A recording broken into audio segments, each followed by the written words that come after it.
चलिए आज के इस सेशन में हम लोग बात करने वाले हैं गेट 2021 के एस्पिरेंट्स के लिए। हम लोग आज डिस्कस करने वाले हैं कॉम्प्लेक्स वेरिएबल के टॉपिक को। ठीक है, इससे पहले मैंने डिस्कस किया था लीनियर अलजेब्रा का टॉपिक, जिस पे मैंने फुल रिवीजन वाला एक लेक्चर बनाया था। ठीक है, तो सिमिलरली हम लोग यहाँ पर कॉम्प्लेक्स वेरिएबल को भी कवर करने वाले हैं। ठीक है, तो यहाँ पर हम लोग डिस्कस करने वाले हैं थ्योरी वाले पार्ट को भी और क्वेश्चंस वाले पार्ट को भी हम लोग डिस्कस करेंगे। दैट मीन्स हम लोग यहाँ पर कंसेप्ट्स प्लस उसके रिगार्डिंग जो भी हमारे पास में इम्पॉर्टेंट क्वेश्चंस होंगे हम लोग उनको भी देखेंगे, जो एग्जाम्स में रेगुलर फ्रेम होते हैं। ठीक है, तो मैं गेट ओरिएंटेड इस कॉम्प्लेक्स वेरिएबल के टॉपिक को रखना चाहूँगा, जिससे कि मैं यहाँ वहाँ के टॉपिक्स को ना पढ़ाकर इस फोकस करके कॉम्प्लेक्स वेरिएबल को जो हमारे पास में गेट में पूछा जाता है हम लोग उनको डिस्कस करेंगे। ठीक है, थ्योरी वाले पार्ट को भी और क्वेश्चंस वाले पार्ट को भी। ठीक है, चलिए तो स्टार्ट करते हैं वन बाय वन। चलिए, तो सबसे पहले हम लोग देखने वाले हैं यहाँ पर analytic and non analytic function को हम लोग कैसे डिसाइड करते हैं हमारे पास में कि हमारे पास में फंक्शन एनालिटिक है या फिर नॉन एनालिटिक है। ठीक है, तो सपोज करिए हमारे पास में एक फंक्शन है, complex function F Z is equal to U of X Y plus iota V of X Y. ठीक है, जहाँ पर कि यू ऑफ एक्स वाई हमारे पास में क्या एक फंक्शन है एक्स वाई के टर्म में, और वी ऑफ एक्स वाई क्या हमारे पास में एक फंक्शन है एक्स वाई के टर्म में। ठीक है, और ये आयोटा हमारे पास में। ठीक है, तो अब अगर सपोज करिए हमें बोला गया कि हमें डिसाइड करना है कि ये एनालिटिक है या नॉन एनालिटिक है। ठीक है, तो हमारे पास में क्या कंडीशन होंगी जिससे हम डिसाइड कर पाएंगे ये चीज। तो कंडीशंस हमारे पास में होती है, कंडीशन हमारे पास में होती है U of X is equal to V of Y and U of Y is equal to minus of V of X. जहां पर कि हमारे पास में ये सारे क्या होते हैं, मैं इसको थोड़ा सा, इसको हम लोग क्या बोलते हैं, Cauchy Riemann equation, Cauchy Riemann equation भी बोलते हैं इसको। ठीक है, ये जो दो इक्वेशन मैंने लिखा है इसको हम लोग कॉची राइमन इक्वेशन भी बोलते हैं।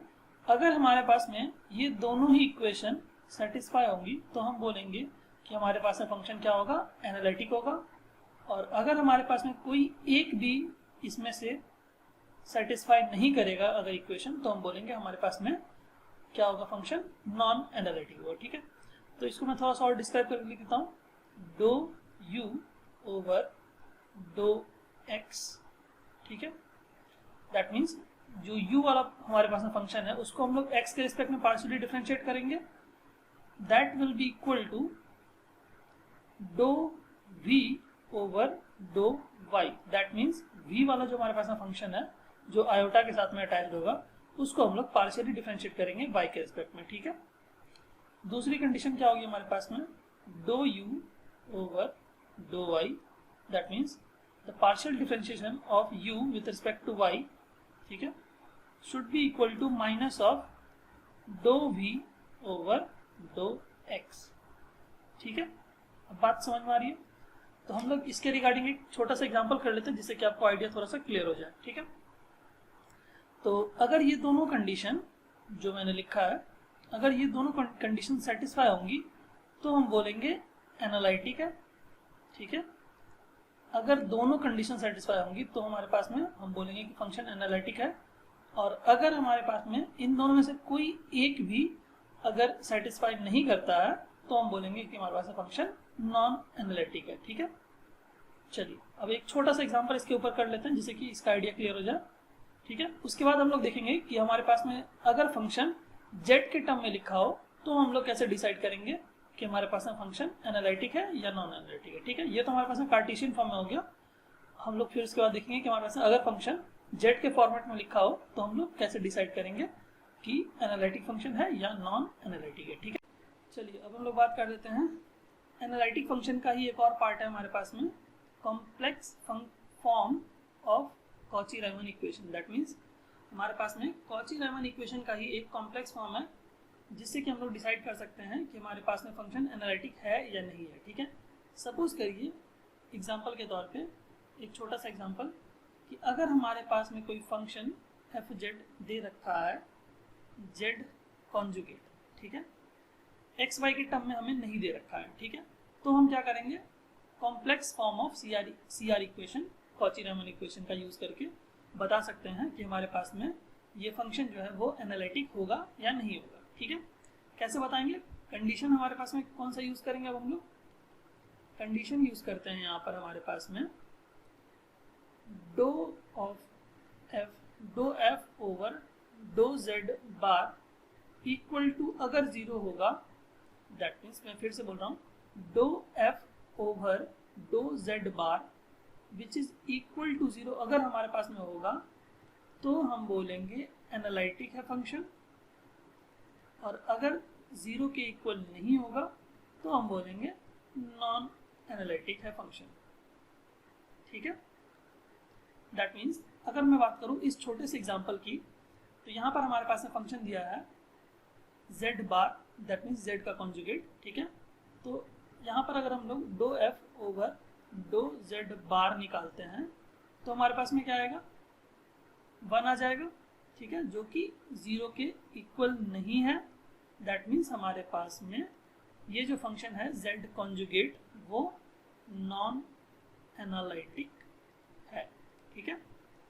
तो हमारे पास में जो z कॉन्जुगेट फंक्शन है वो क्या है, नॉन एनालिटिक है, ठीक है।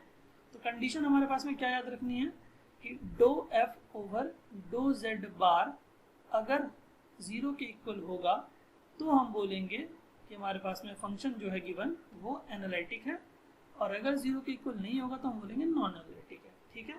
तो ये हमारे पास में होता है कॉम्प्लेक्स फॉर्म ऑफ कॉची-रीमन इक्वेशन, ठीक है। काफ़ी इंपॉर्टेंट है, बहुत जगह आप लोग इसका यूज़ कर सकते हो, जहाँ पर कि हमारे पास में अगर फंक्शन एक्स वाई के टर्म में अगर नहीं दे रखा है, दैट मीन्स अगर फंक्शन हमारे पास में जेड के टर्म में दे रखा है या फिर जेड कॉन्जुगेट के टर्म में दे रखा है, तो हम लोग यहाँ पर यूज़ कर सकते हैं किसका, कॉम्प्लेक्स फॉर्म ऑफ कॉची-रीमन इक्वेशन का, ठीक है।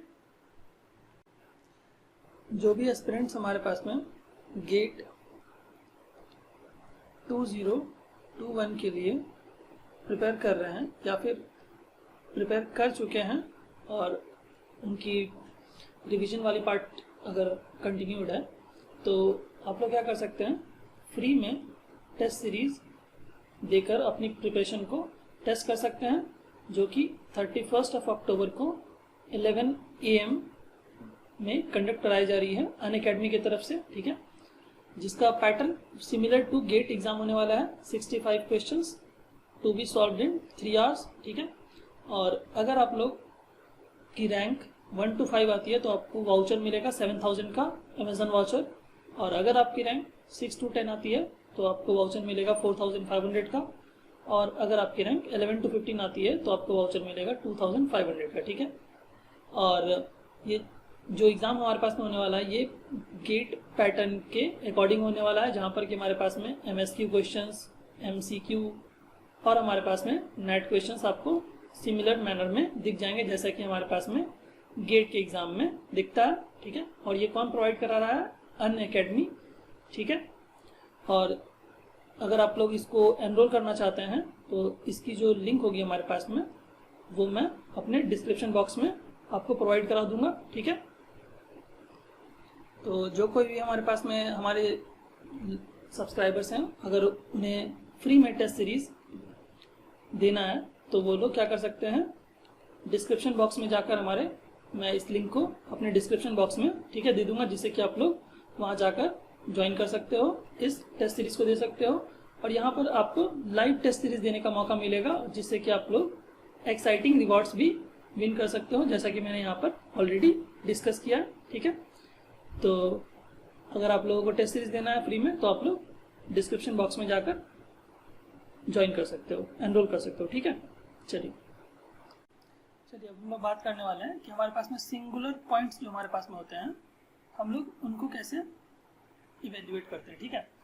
तो किसी भी हमारे पास में कॉम्प्लेक्स फंक्शन के इंटीग्रल को इवेल्युएट करने के लिए सपोज करिए हमारे पास में कि एक फंक्शन लिखा है fz, ठीक है, जिसकी वैल्यू हमारे पास में दी गई है 50z upon z + 4 into z -1 का स्क्वायर, ठीक है, ये हमारे पास में लिखा है। तो अब अगर हमारे पास में अगर मैं बात करूं सिंगुलर पॉइंट्स हमें चाहिए, तो हम क्या करेंगे, डिनोमिनेटर वाले पार्ट को क्या करेंगे, 0 के साथ में इक्वेट कर देंगे। तो z+4 इंटू z-1 का square which is equal to 0। हमने क्या किया, सिंगुलर पॉइंट्स को निकालने के लिए हम क्या करेंगे, डिनोमिनेटर वाले पार्ट को 0 के साथ में इक्वेट कर देंगे, ठीक है। तो हमारे पास में z की वैल्यू क्या क्या आएगी हमारे पास में, -4, z=1 एंड z=1, ठीक है। दैट मीन्स हमारे पास में जो सिंगुलर पॉइंट्स क्या क्या आ गए, 3 सिंगुलर पॉइंट्स आ गए, -4, 1, 1, ठीक है। तो इसी तरह से अगर हमारे पास में अगर बात करूं मैं एक और एग्जांपल के साथ में कि सिंगुलर पॉइंट्स निकालने के लिए, सपोज कर लीजिए हमारे पास में लिखा है 20z अपॉन, लिखा हमारे पास में 20z अपॉन z-2 z+1, ठीक है। तो हमारे पास में सिंगुलर पॉइंट्स क्या क्या होंगे, हम क्या करेंगे, डिनोमिनेटर वाले पार्ट को 0 के साथ में इक्वेट कर देंगे, ठीक है। तो क्या आ जाएगा हमारे पास में, देखिए z-2 into z+1 equal to 0 which is equal to z की वैल्यू क्या क्या हो जाएगी, 2 -1, दैट मीन्स 2 सिंगुलर पॉइंट्स होंगे, 2 एंड -1, ठीक है। अब इन सिंगुलर पॉइंट्स में हम क्या कर सकते हैं, रेसिड्यू निकालते हैं, ठीक है। तो रेसिड्यू निकालने का क्या तरीका होता है, हम लोग उसको डिस्कस कर लेते हैं थोड़ी देर में, उसके बाद हम लोग कुछ क्वेश्चंस करेंगे। रेसिड्यू में हमारे पास में 2 टाइप्स के रेसिड्यू हम लोग निकालते हैं, एक हमारे पास में सिंपल सिंगुलर पॉइंट्स के लिए, और एक हमारे पास में जो भी हमारे पास में सिंगुलर पॉइंट्स रिपीटेड होती हैं, दैट मीन्स रिपीटेड पोल्स पे हमारे पास में रिपीटेड हमारे पास में अगर केस होता है, रिपीटेड सिंगुलर पॉइंट्स अगर हमारे पास में हमें मिलती हैं, तो वहां पर हम सिंगुलर पॉइंट, तो वहां पर हम रेसिड्यू कैसे निकालते हैं ये हम लोग देखेंगे, ठीक है। चलिए तो अब हम लोग बात करने वाले हैं residue for non repeated singular points, ठीक है। तो और यहाँ पर हमारे पास में है residue for repeated singular points, ठीक है। तो हमारे पास में सपोज कर लीजिए एक छोटा सा एग्जांपल लिख रहा हूँ मैं, f(z) की वैल्यू अगर हमारे पास में है z/z-1, ठीक है। ये हमारे पास में क्या है, एक फंक्शन है f(z), ठीक है। इसकी रेसिड्यू अगर हमको निकालनी है तो हम कैसे निकालेंगे, ठीक है। तो पहले तो सिंगुलर पॉइंट्स निकालना पड़ेगा। तो सिंगुलर पॉइंट निकालने के लिए डिनोमिनेटर वाले पार्ट को 0 के साथ में इक्वेट कर दिए, तो z क्या आ गया, 1, ठीक है। अब हमें क्या करना है, रेसिड्यू निकालना है एट z=1, ठीक है। जो सिंगुलर पॉइंट्स आता है हमारे पास में, हम उस पर क्या कर सकते हैं, रेसिड्यू की वैल्यू निकाल सकते हैं, ठीक है। तो singular point that is z residue at z=1, क्या करेंगे हम लोग, लिमिट z अप्रोचेस टू 1, ठीक है, z-1 z-z0, जो कि हमारे पास में z0 क्या होगा, सिंगुलर पॉइंट होगा। तो हम क्या कर रहे हैं, z-z0 that is z-1 into जो फंक्शन हमारे पास में होगा f(z) इंटू f(z) फंक्शन जो हमारे पास में फंक्शन ऑलरेडी गिवन है, ठीक है। तो हमारे पास में क्या होगा, यहाँ पे वैल्यू क्या आएगी, limit z approaches to 1, z किसको अप्रोच कर रहा है, 1 को, तो z की जगह पे हम क्या रख देंगे, 1। तो हमारे पास में रेसिड्यू की वैल्यू क्या आ गई, 1। Residue at z=1 will be equal to 1, ठीक है। ये हमारे पास में तरीका हो गया रेसिड्यू निकालने का, कब, जब हमारे पास में नॉन रिपीटेड पॉइंट्स होते हैं तब, ठीक है। सिमिलरली अगर हमारे पास में f(z) इक्वल टू, अगर हमारे पास में कुछ ऐसा हो जाए, चलिए तो हम लोग बात करने वाले रिपीटेड वाले सिंगुलर पॉइंट्स पे, ठीक है। तो हमारे पास में अगर हम लोग ले लेते हैं, एक फंक्शन ले लिया मैंने 1/z-1 का होल स्क्वायर, ठीक है, एक फंक्शन मैंने ले लिया। इसका अगर हम लोग क्या कर लेते हैं, सिंगुलर पॉइंट्स निकालेंगे तो क्या आएगा, डिनोमिनेटर वाले पार्ट को 0 के साथ इक्वेट करेंगे, तो क्या आ जाएगा हमारे पास में, देखिए z-1 का whole square which will be equal to 0, तो z आ जाएगा हमारे पास में 1,1, दैट मीन्स 1 हमारे पास में क्या हो रहा है, रिपीट कर रहा है 2 बार, ठीक है। दैट मीन्स उसका ऑर्डर क्या हो जाएगा हमारे पास में ऑर्डर m इक्वल टू 2, 2 बार रिपीट कर रहा है, ठीक है, जो कि हमारे पास में जो सिंगुलर पॉइंट है z इक्वल टू 1, वो क्या कर रहा है, 2 बार रिपीट कर रहा है, दैट मीन्स ऑर्डर उसका क्या हो जाएगा 2, that is m equal to 2, ठीक है। फॉर्मूला हमारे पास में होता है रेसिड्यू का, ठीक है, जब हमारे पास में रिपीटेड पॉइंट्स होते हैं तो हमारे पास में उसका फॉर्मूला होता है रेसिड्यू का 1/m माइनस 1 फैक्टोरियल, ठीक है, नोट डाउन कर सकते हैं आप लोग, d raise to the power m minus 1 dz raise to the power m minus 1, ठीक है, z minus z not raise to the power m, z not हमारे पास में क्या होगा, जो पॉइंट होगा, that means z minus z not की जगह पे हम क्या लिख देंगे, यहाँ पर z माइनस 1 लिखना पड़ेगा इस पार्टिकुलर एग्जाम्पल में, ठीक है, into F Z at z equal to z not, ठीक है, z नॉट वाला पार्ट थोड़ा सा ये हो गया तो मैं इसको फिर से लिख देता हूँ यहाँ पर, ठीक है, at z equal to z not, ठीक है। इसको थोड़ा सा मैं सॉल्व करके, ये तो मैंने फॉर्मूला लिख दिया, अब इस वाले पार्ट को मैं सॉल्व करके लिख देता हूँ, नेक्स्ट पेज में मैं लिख देता हूँ, ठीक है, यहाँ पर थोड़ा सा होगा नहीं, ठीक है, तो मैं नेक्स्ट पेज में लिखता हूँ। तो हमारे पास में क्या था, 1/z माइनस 1 का होल स्क्वायर था एफ जेड, ठीक है। तो हमारे पास में सिंगुलर पॉइंट्स क्या क्या आए थे, 1,1, तो मैंने क्या बोला था 1/m माइनस 1, m की वैल्यू क्या आ गई थी 2, तो m माइनस 1 का फैक्टोरियल बोला था मैंने, और d raise to the power m minus 1 dz raise to the power m minus 1, और बोला था मैंने z minus z not raise to the power m into F Z at the point z equal to z not, ठीक है। इसको apply कर लेते हैं इस फार्मूले को, ठीक है, ये हमारे पास में रेसिड्यू का फार्मूला है।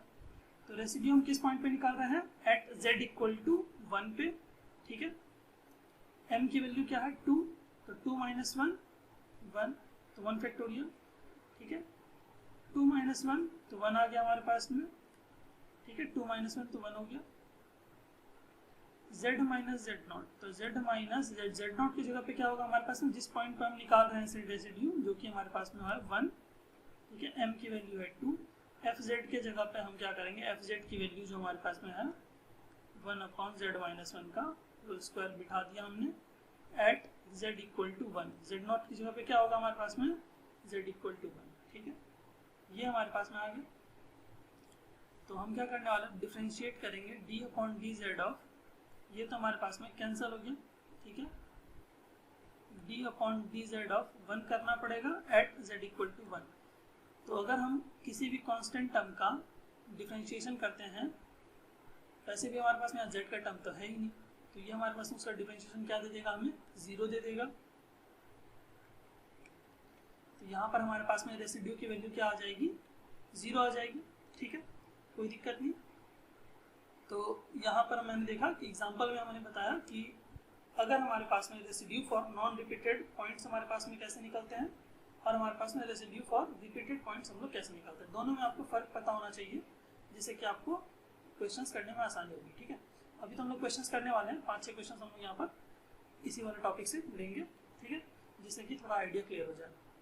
चलिए तो थोड़ा और हम लोग डिस्कस करते हैं, ठीक है। तो अब हम लोग बात करने वाले हैं इक्वेशन ऑफ सर्कल के बारे में, जो कि हमारे पास में ये जो भी मैं यहाँ पे बता रहा हूँ, ये सारी चीज़ें आपके क्वेश्चन सॉल्विंग में आपको हेल्प करेंगी, तभी मैं बता रहा हूँ। मैं बेवजह के कुछ भी, ऐसा नहीं है कि मैं कुछ भी पढ़ा दे रहा हूँ आपको यूज़ नहीं होगा, वैसा कुछ नहीं है, ठीक है।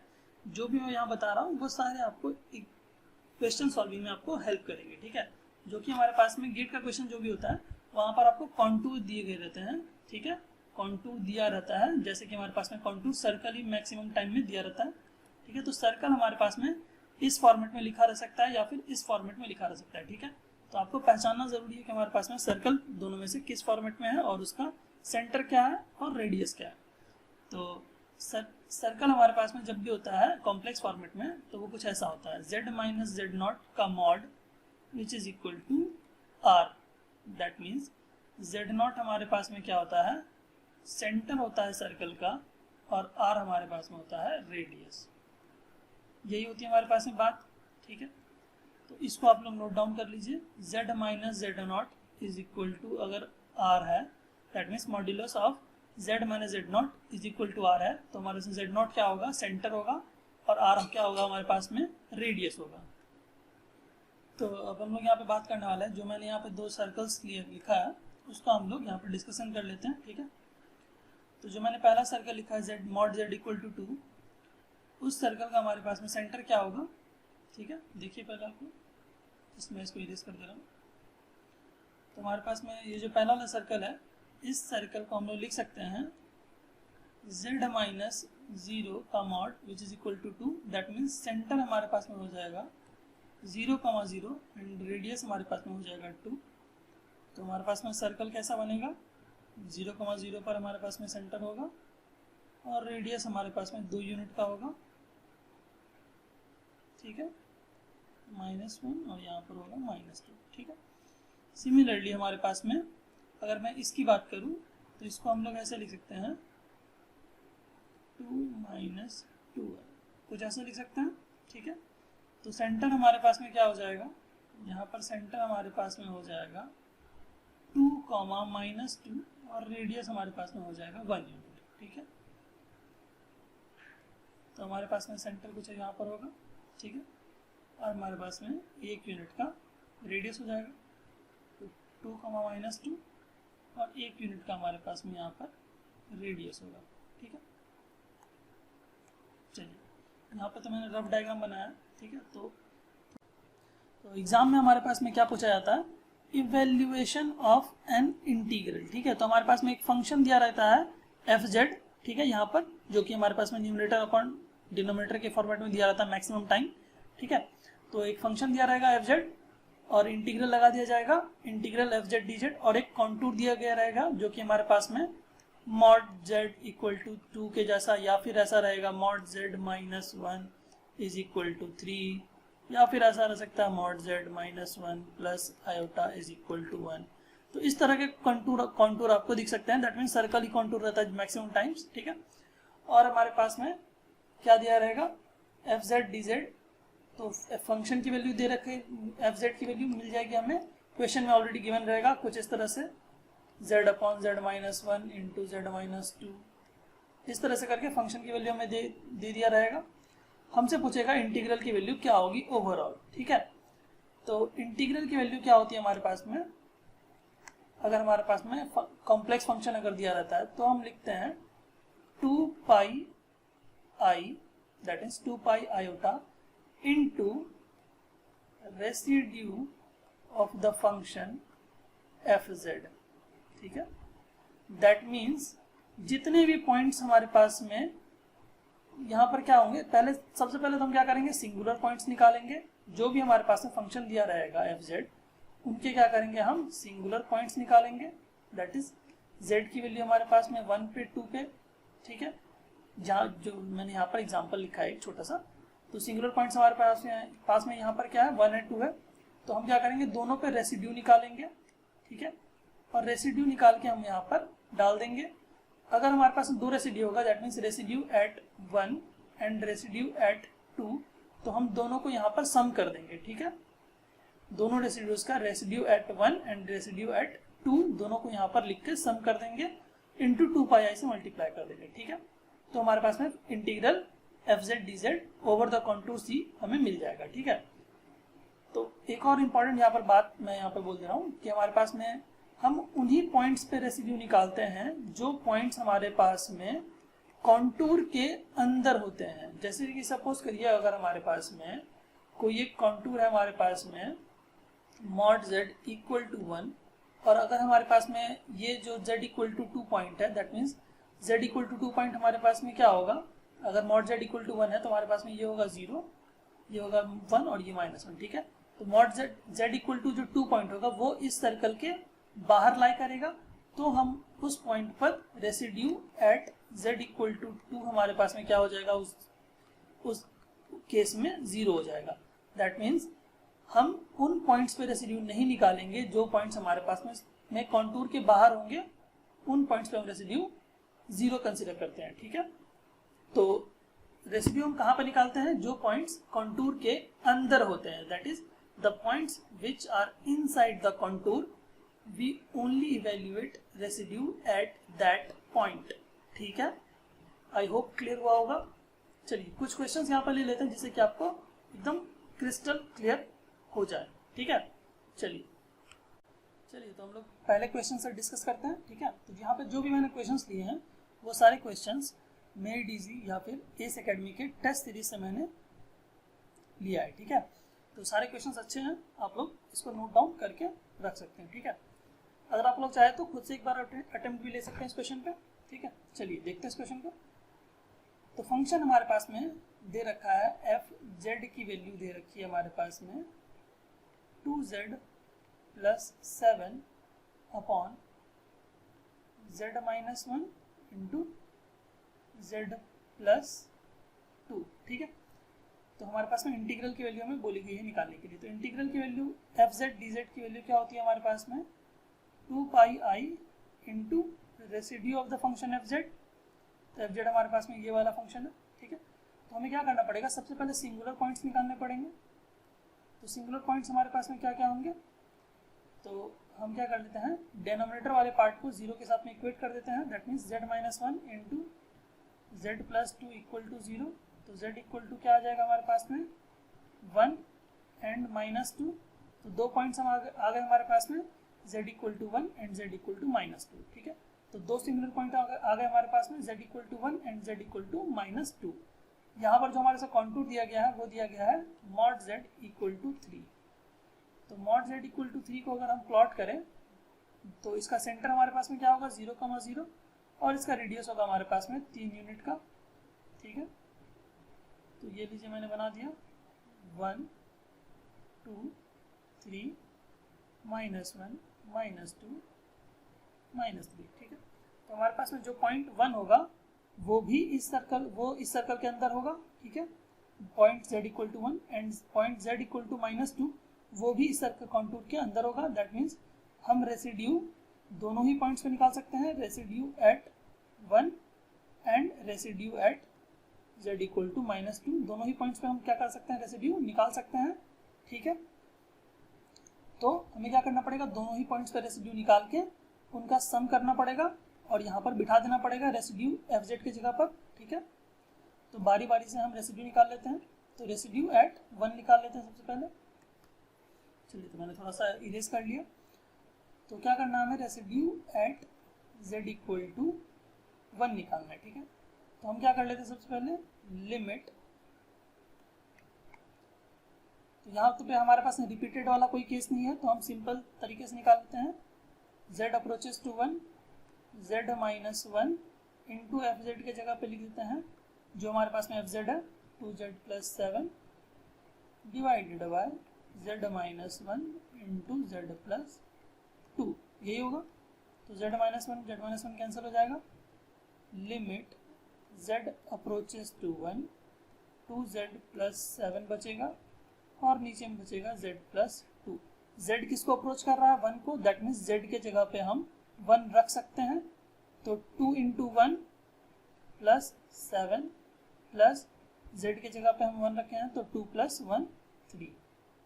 तो 7 प्लस 2 9/3।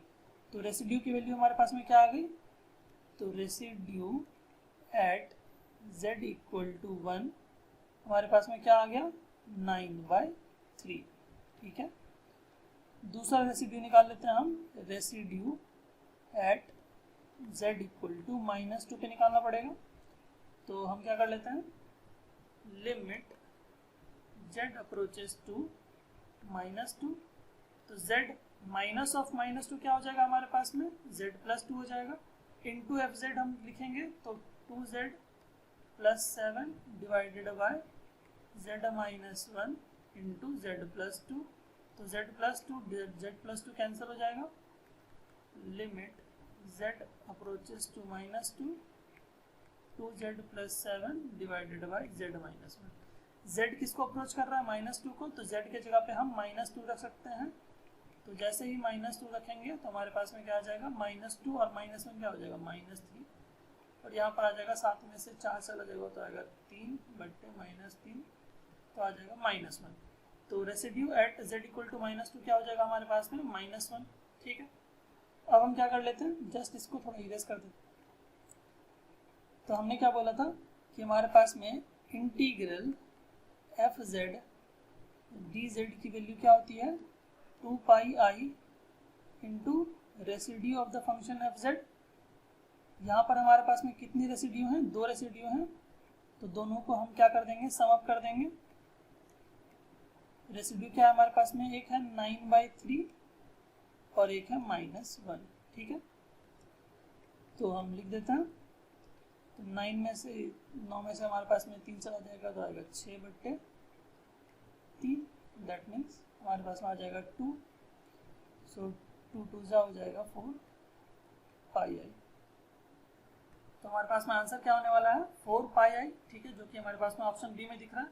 ठीक है, यहाँ पर 3 आ जाता, यहाँ पर 3 होता, मैंने यहाँ पर ध्यान नहीं दिया, सॉरी। ठीक है, तो 9/3 हमारे पास में 3 हो जाता और यहाँ पर 3 - 1 2 हो जाता। कोई बात नहीं, फिर भी आंसर वही आएगा, बट हमारे पास में यहाँ पे कैंसिल हो रहा था, बट मैंने कैंसिल नहीं किया था। तो आप बाद में कैंसिल करिए या पहले कैंसिल करिए, कोई फर्क नहीं पड़ेगा, उससे आंसर तो वही आएगा। ठीक है, चलिए, तो आंसर हमारे पास में क्या आएगा 4 पाई आई। चलिए, अब हम लोग बात करने वाले हैं दूसरे क्वेश्चन पे, जो कि हमारे पास में कंसिडर द इंटीग्रल दिया गया है, एक एफ जेड की वैल्यू दी गई है। ठीक है, और f Z D z which is equal to 14 pi i, then which of the following is a simple closed path.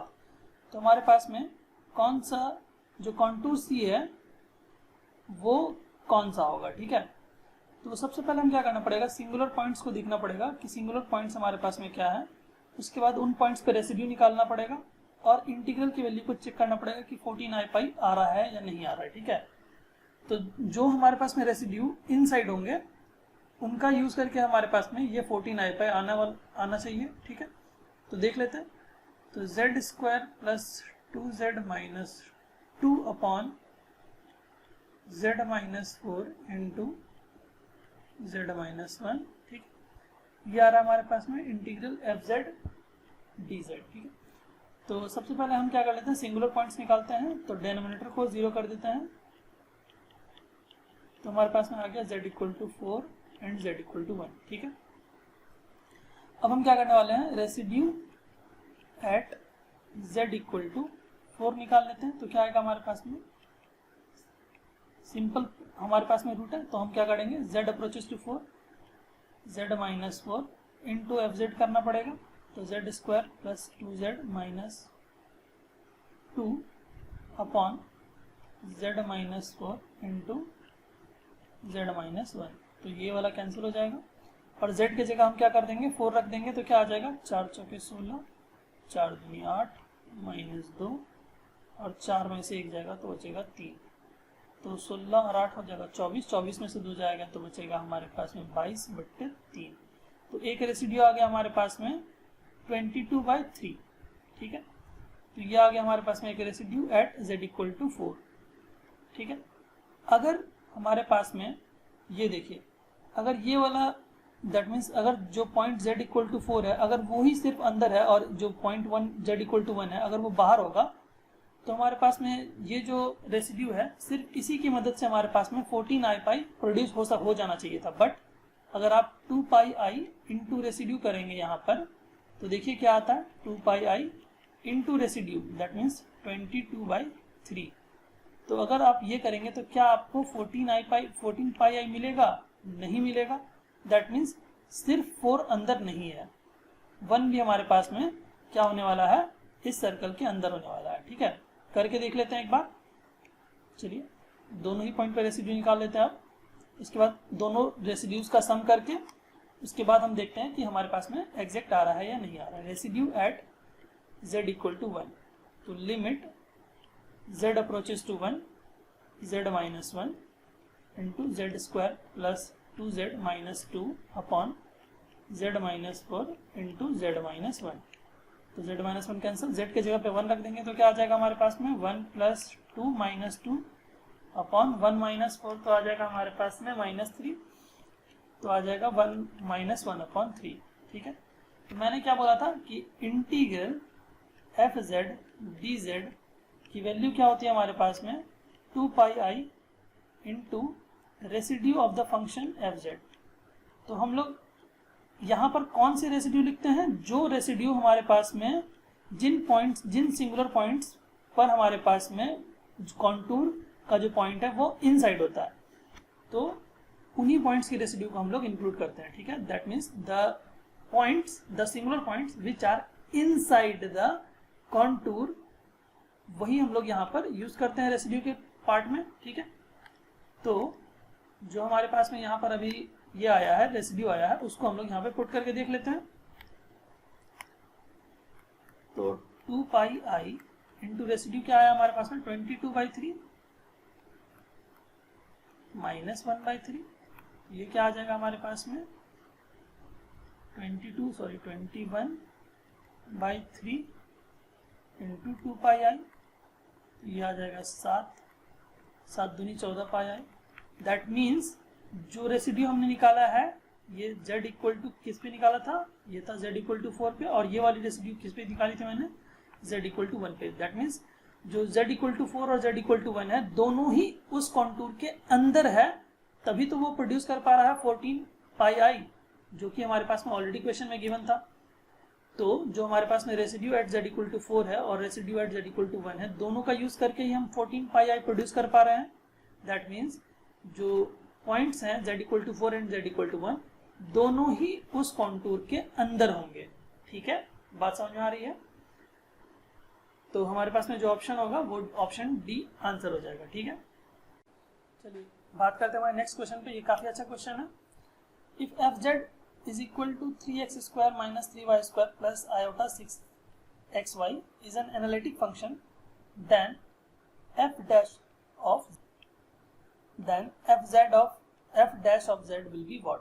ठीक है, तो अगर मैं बात करूं f z is an analytic function,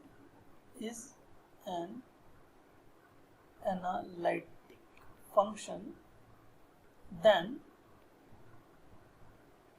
if f z is an analytic function, then f dash of z will be equal to dou u over dou x plus iota times dou v over dou y।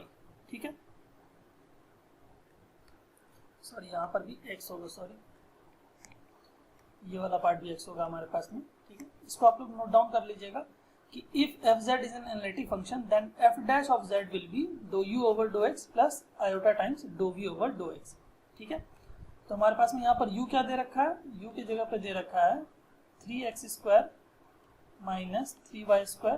ठीक है, और v की जगह पे दे रखा है 6xy। ठीक है, तो u को अगर हम लोग x के रिस्पेक्ट में पार्शियली डिफरेंशिएट करेंगे तो क्या आएगा हमारे पास में 6x। ठीक है, प्लस आयोटा टाइम्स v को अगर हम लोग x के रिस्पेक्ट में पार्शियली डिफरेंशिएट करेंगे तो क्या आएगा 6y आएगा। दैट मीन्स आंसर हमारे पास में क्या होगा 6x plus iota times 6y। ठीक है, जो कि हमारे पास में ऑप्शन बी में हमें करेक्टली दिख रहा है। ठीक है, तो आप लोग इस वाले पॉइंट को नोट डाउन कर लीजिए और देख लीजिए एक बार। ठीक है, कि हमारे पास में अगर f z की अगर एनालिटिक फंक्शन होता है तो f डैश ऑफ z की वैल्यू हम लोग कैसे निकालते हैं। ठीक है, तो ये हमारे पास में फॉर्मूला होता है। ठीक है, चलिए तो बात करते हैं हमारे नेक्स्ट क्वेश्चन पे, जो कि हमारे पास में दिया गया है यहाँ पर। Find the value of z cos z upon z minus π/2 का whole square dz which is equal where c is that is contour is z minus 1 mod z minus 1 equal to 1। That means यहाँ पर centre हमारे पास में क्या है 1,0 और radius क्या है हमारे पास में 1। ठीक है, तो हम इसको ड्रॉ कर लेते हैं। तो सेंटर हमारे पास में है 1,0। ठीक है, और रेडियस हमारे पास में है 1। ठीक है, तो कुछ ऐसा होगा हमारे पास में, थोड़ा सा बीच में होगा। ठीक है, ये पॉइंट बीच में होगा और यहाँ पर होगा हमारे पास में 2,0। ठीक है, ये होगा हमारे पास में 0,0। तो अब जो हमारे पास में सिंगुलर पॉइंट होगा यहाँ पर वो क्या होगा हमारे पास में z इक्वल टू π/2। रिपीटेड वाला केस है, ये रिपीटेड वाला केस है जहाँ पर कि m की वैल्यू क्या है 2 है। ठीक है, तो अब हमारे पास में ये चेक कर लेते हैं कि ये जो हमारे पास में पॉइंट है that is π/2 z equal to π/2, क्या ये इस सर्कल के अंदर है भी या नहीं भी है। ठीक है, देख लेते हैं। तो पाई की वैल्यू होती है हमारे पास में 3.142। ठीक है, divided by 2 which is equal to हो जाएगा हमारे पास में अप्रॉक्सीमेट 1.57 के आसपास, जो कि हमारे पास में इस सर्कल के अंदर होगा। ठीक है, तो हमारे पास में यहाँ पर आसपास होगा 1.57, तो इस सर्कल के अंदर है, दैट मीन्स हम इस पॉइंट पे रेसिड्यू निकाल सकते हैं। ठीक है, तो हम लोग इस पॉइंट पे रेसिड्यू एक बार फाइंड आउट करते हैं कि रेसिड्यू हमारे पास में क्या आएगा। तो रिपीटेड वाला केस है, तो फॉर्मूला लिख लेते हैं 1/m-1 रेसिड्यू के लिए। ठीक है, 1/m-1 factorial d raise to the power m-1 dz raise to the power m-1, और होता है हमारे पास में z minus z0 raise to the power m into F Z at the point z equal to z0, यही होता है। ठीक है, तो m की वैल्यू क्या है हमारे पास में, ये हम क्या कर रहे हैं, रेसिड्यू निकाल रहे हैं। ठीक है, m की वैल्यू है 2 माइनस 1 फैक्टोरियल, यहाँ पर आ जाएगा d/dz, z माइनस z0 की जगह पे क्या लिखेंगे, z माइनस π/2 का होल स्क्वायर, एफ जेड की जगह पर लिख देंगे z cos z divided by z minus π/2 का whole square at z equal to π/2 पर। ठीक है, विच इज इक्वल टू, यहाँ ये तो 1 हो गया, यहाँ पर आ जाएगा हमारे पास में d/dz, ये हो जाएगा कैंसिल, ये आ जाएगा हमारे पास में z cos z at z equal to π/2। ठीक है, डिफ्रेंशिएट कर देंगे z के रिस्पेक्ट में, तो एक बार हम यहाँ पर u v वाला रूल लगा देंगे, दैट मीन्स डिफ्रेंशिएट करेंगे z cos z को z के रिस्पेक्ट में, तो क्या आएगा, पहले z को डिफ्रेंशिएट कर लेते हैं, cos z को लिख देते हैं वैसे ही, प्लस फिर cos z को डिफ्रेंशिएट कर देते हैं और z को वैसे ही लिख देते हैं हमारे पास में, तो cos z को जैसे डिफ्रेंशिएट करेंगे तो आएगा माइनस साइन z, पॉइंट रख देते हैं z इक्वल टू π/2। ठीक है, तो हमारे पास में cos 90 होता है 0, sin 90 होता है 1, तो हमारे पास में ये दे देगा हमें माइनस π/2। तो रेसिड्यू की वैल्यू हमारे पास में हमें मिल गई, residue at π/2 will be equal to minus π/2। ठीक है, तो हमारे पास में इंटीग्रल की वैल्यू क्या होगी, मैं इसको इरेज कर देता हूँ इस वाले पार्ट को। तो हमारे पास में इंटीग्रल की वैल्यू क्या होती है, integral F Z D z is equal to होता है हमारे पास में 2πi into residue of the function F z. ठीक है, तो 2πi हमने लिख दिया इंटू रेसिड्यू की वैल्यू क्या आई है हमारे पास में, माइनस π/2। ठीक है, तो माइनस π/2, 2 कैंसिल, और यहाँ पर π² आ जाएगा इंटू आई, वो भी माइनस के साथ में, तो हमारे पास में क्या आ गया, ऑप्शन डी जो है वो दिख रहा है माइनस आयोटा इंटू π², वही हमारे पास में है π² आयोटा माइनस साइन के साथ में, ऑप्शन डी हमारे पास में क्या होगा, करेक्ट आंसर होगा। ठीक है, काफ़ी अच्छा क्वेश्चन था ये वाला भी, रिपीटेड वाला केस था, रिपीटेड रूट वाला। ठीक है, चलिए बात करते हैं नेक्स्ट क्वेश्चन पे। चलिए अब हम लोग बात करने वाला है लास्ट क्वेश्चन पे, जो कि हमारे पास में दिया गया है। यहाँ पर हमारे पास में जो पूछा गया, which of the following is one of the residue at its pole. ठीक है, तो हमारे पास में जो पोल्स है, that means z minus denominator वाला जो पार्ट है हमारे पास में, उसको जीरो करके देख लेते हैं कि हमारे पास में पोल्स कौन कौन से हैं। ठीक है, तो हमारे पास में at z equal to 1 1 and z equal to -2, तो हमारे पास में z इक्वल टू 1 एक पोल है, z इक्वल टू 1 एक पोल है, और तीसरा पोल हमारे पास में z इक्वल टू -2 पर है। ठीक है, दैट मीन्स सिंगुलर पॉइंट्स ही हैं, तो 1 1 और -2 हमारे पास में क्या है, सिंगुलर पॉइंट्स है। तो हमारे पास में पूछा गया कि रेसिड्यू हमारे पास में इनमें से कौन सा एक रेसिड्यू है इन पॉइंट्स में से किसी एक पॉइंट पर। ठीक है, तो हम सबसे पहले इस पॉइंट पे निकाल के देख लेते हैं एट z इक्वल टू -2, क्योंकि हम ये हमारे पास में रिपीटेड वाला नहीं है, तो और ये वाला जो है हमारे पास में वो रिपीटेड वाला केस है। ठीक है, तो इसके लिए हमें अलग से निकालना पड़ेगा और इसके लिए हमें अलग से रेसिड्यू निकालना पड़ेगा। ठीक है, तो रेसिड्यू एट हम निकाल लेते हैं सबसे पहले, residue at z equal to -2 पर। तो ये हमारे पास में क्या आएगा, देख लीजिए, ये हमारे पास में आएगा z अप्रोचेस टू -2, तो जब -2 को अप्रोच करेगा तो z माइनस ऑफ -2 क्या आ जाएगा, z+2 हो जाएगा, और एफ जेड करेंगे यहाँ पर, तो एफ जेड हमारे पास में है z² अपॉन z-1 का whole square into z+1, sorry z+2 है, z+2। ठीक है, कैंसिल हो गया, z की वैल्यू को -2 अप्रोच करना है, दैट मीन्स z की वैल्यू को अब हम क्या कर सकते हैं, -2 रख सकते हैं यहाँ पर। तो जैसे ही -2 रखेंगे तो -2 का स्क्वायर 4, और -2 और -1 -3 4/9। ये हमारे पास में आ गया residue at -2 which is equal to 4/9। But यहाँ पर तो -4/9 है, दैट मीन्स ये जो हमारे पास में रेसिड्यू एट -2 पर तो नहीं होगा। अब हमारे पास में क्या करना पड़ेगा, हमें residue at z equal to 1 पे निकालना पड़ेगा। निकाल लेते हैं, इसको इरेज कर देते हैं। तो अब हम लोग क्या करने वाले हैं, residue at z equal to 1 पे निकालने वाले हैं। तो यहाँ पर m की वैल्यू क्या होगी हमारे पास में 2, यहाँ रिपीटेड वाला केस है। तो क्या होगा हमारे पास में 1/m-1 फैक्टोरियल होता है और d raise to the power m-1 और dz raise to the power m-1 होता है। मैं यहाँ पर फॉर्मूला नहीं लिख रहा हूँ, मैं डायरेक्ट फॉर्मूला पे बिठा दे रहा हूँ, ठीक है। तो यहाँ पर z-1 हो जाएगा क्योंकि z-z0 होता है, raise to the power m की वैल्यू है 2 इंटू fz हमारे पास में है z² अपॉन z-1 का whole square into z+2 at the point z equal to 1, ठीक है। ये हमारे पास में हो जाएगा 1, ये आ गया d/dz, ये हो गया कैंसिल। यहाँ पर आ गया हमारे पास में z² upon z+2 at the point z equal to 1, ठीक है। डिफरेंशिएट करेंगे u/v का टर्म लगा देंगे, तो जो हमारे से डिफरेंशिएशन होता है u/v उसी को लगा रहे हैं हम लोग। डिनोमिनेटर वाले पार्ट को लिख दिया और न्यूमरेटर वाले पार्ट को डिफरेंशिएट कर दिया मैंने, माइनस न्यूमरेटर वाले पार्ट को मैंने लिख दिया और डिनोमिनेटर वाले पार्ट को डिफरेंशिएट कर देंगे z के रिस्पेक्ट में, तो क्या आ जाएगा 1 और डिनोमिनेटर वाला पार्ट का होल स्क्वायर हो जाता है। हमने क्या किया यहाँ पर d/dz ऑफ u/v वाला जो हमारे पास में होता है रूल, उसको लगा दिया हमने, ठीक है। और यहाँ पर z इक्वल टू 1 रखना है, यही ना।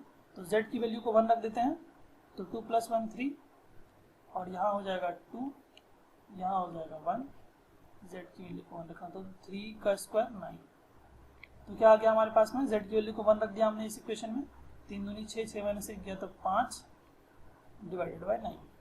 तो हमारे पास में residue at z equal to 1, जो कि हमारे पास में रिपीटेड रूट वाला केस था, दैट जहाँ पर m की वैल्यू 2 थी, वो रेसिड्यू क्या आ गई हमारे पास में 5/9, जो कि हमारे पास में ऑप्शन सी में हमें दिख रहा है। ऑप्शन सी जो कि हमारे पास में किसका रेसिड्यू है, residue at z equal to 1, ठीक है। तो residue at z equal to 1 क्या आएगा, 5/9 आएगा, ठीक है, जो कि हमारे पास में आंसर होगा करेक्ट, ठीक है। आई होप ये जो सेशन था वो आपको क्लियर हुआ होगा। अगर आपका कोई भी डाउट होता है तो आप क्या कर सकते हैं, हमें कमेंट बॉक्स में कमेंट करके बता सकते हैं, ठीक है। Thank you so much, thank you.